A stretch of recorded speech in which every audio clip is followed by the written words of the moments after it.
এই তিনটে মডেল খুব ভালো করে দেখো। এখানে হচ্ছে ক্রস সেকশন মার অ্যাবডোমেন ইউটারাসের ভেতরে বেবি রয়েছে। এটা একটা ইউটারাসের model, uterus, ovaries, fallopian tube, পেলভিসের মডেল। এই নিয়ে আমি অনেক কিছু তোমাদের বলবো, কিছু চিত্তাকর্ষক মেডিকেল ফ্যাক্ট যেটা সবার বোঝার সম্ভব হবে, কোনো অসুবিধা হবে না। এইটাতে প্রথম আসি, আমি জাস্ট ইন্ট্রোডাকশন দিই।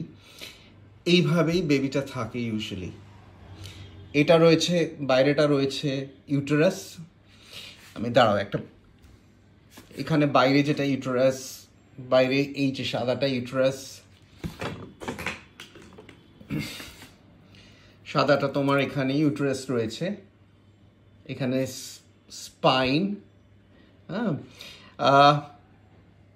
এটার কথায় আসছি। এই যে দেখো ইউটারাসের একটা এমনি মডেল, নন প্রেগনেন্ট ইউটারাস। এটা যে সাইজটা আছে ধরো এইটুকু, এটা এইটুকু, এখানেও সেভাবে কম্পেয়ার করলে এটা পেলভিসের মধ্যে থাকে। পেলভিস এবং এই ইউটারাস নিয়ে আমি অনেক কথা পরে আসবো, ভেরি ইন্টারেস্টিং ফ্যাক্টস। এই একটা অর্গান, এই একটা অর্গান একমাত্র শরীরের যেটা 1000 টাইমস সাইজে ইনক্রিজ করতে পারে। মানুষের বডিতে এমন কোনো অর্গান নেই যেটা এতটা বারবার ক্ষমতা রাখে। এইখানে আরেকবার শুধু দেখো, বেবিটা এইভাবেই থাকে অ্যাকচুয়ালি, এবং মাথাটা নিচের দিকে থাকে।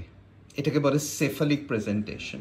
ওপরে যে হিপস অ্যান্ড লেগস, এইটাকে পুরোপুরি বলা হয় ব্রিচটা ইউজুয়ালি ওপর দিকে থাকে। এই জায়গাটাকে ফান্ডাস অফ ইউটারাস বলে, এখানে থাকে কারণ এটা স্পেসটা বেশি লাগে। এই স্পেসটা ইউটিলাইজ করে ব্রিচটা, হিপস অ্যান্ড লেগস। মাথাটা সেই তুলনায় কম স্পেস নেয় বলে এটা তোমার নিচের দিকে থাকে। এটা উল্টোও থাকতে পারে, সেটা নিয়ে আমি আসবো। 90%-এর ওপর কেসে অ্যাকচুয়ালি সেফালিক প্রেজেন্টেশন হয়, মাথা নিচে চলে আসে ডেলিভারির টাইমে যত কাছে এসে যায়। আর 6% বা একটু বেশি ওই পার্সেন্টেজ, অ্যারাউন্ড ওই দ্যাট পার্সেন্টেজে ব্রিজ প্রেজেন্টেশন থাকে। কেন ব্রিজ প্রেজেন্টেশন থাকে, ব্রিজ প্রেজেন্টেশন হলে কি অসুবিধা সেটা আমি তোমায় জানাবো। এখানে দেখো একটা আম্বেলাইকাল কর্ডের একটা ছবি এঁকেছে। এই মডেলটা খুব দুর্দান্ত সুন্দর মডেল না?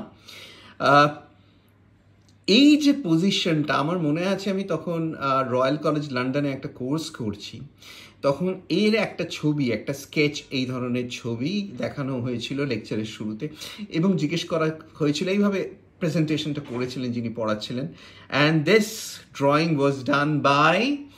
তো সারা পৃথিবীর ছাত্রছাত্রীরা ওটা এই কোর্সে ছিল। তো আমার মুখ দিয়ে ইমিডিয়েটলি বেরিয়ে ওঠে লিওনার্দো দা ভিঞ্চি।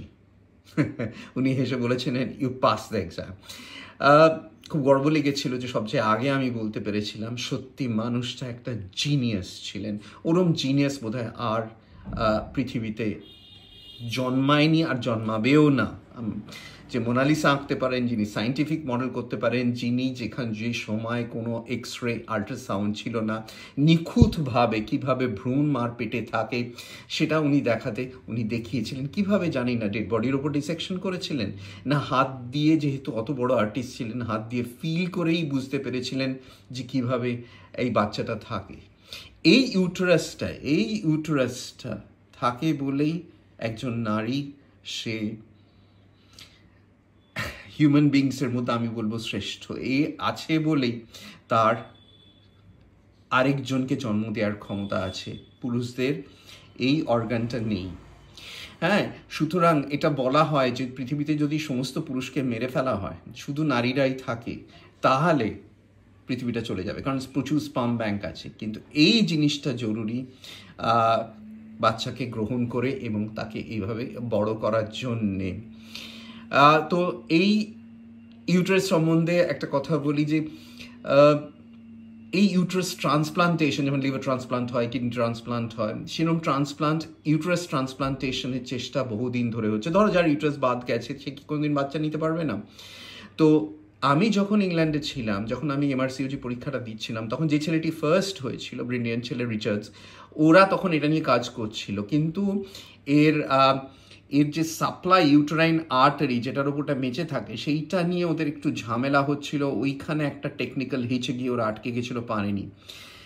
এইবার একজন সুইডিশ সার্জন, তাকে একবার এক মহিলা প্রশ্ন করেন যে আমার কোনো ইউটেরাস নেই, তো বাবা আমি কি কোনোদিন বাচ্চা নিতে পারবো না?